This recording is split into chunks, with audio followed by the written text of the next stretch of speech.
Beautiful short stories about life. Story 1. Rich Lady and Little Kid. On a very cold day, a little boy was standing outside a shoe store, barefooted. He was shivering with cold and was looking through a window at the shoes a rich lady came out of that store.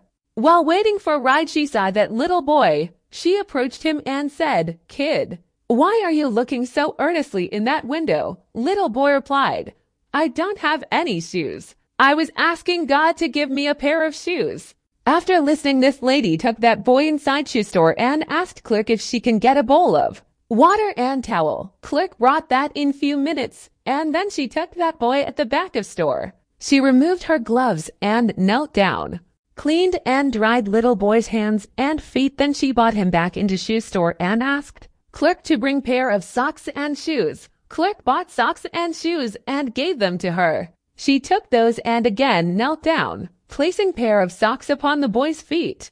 She gave him a pair of shoes to wear. She bought some more pair of socks and gave them to him and patted him on head, saying, "Kid, do you feel more comfortable now?" As she was leaving, little kid caught her by hand and looked up to her with tears in his eyes and replied, "Are you God's wife?" Story 2. Old Woman with Precious Stone.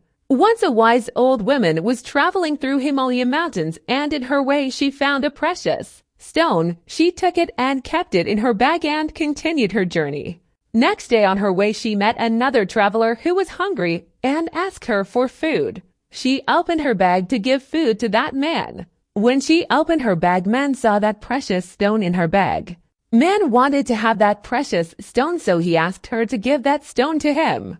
Lady gave that stone to him without any hesitation and continued her journey. Man was happy to get that precious stone. He knew that with that stone he never had to worry about money, and it gave him security for a lifetime.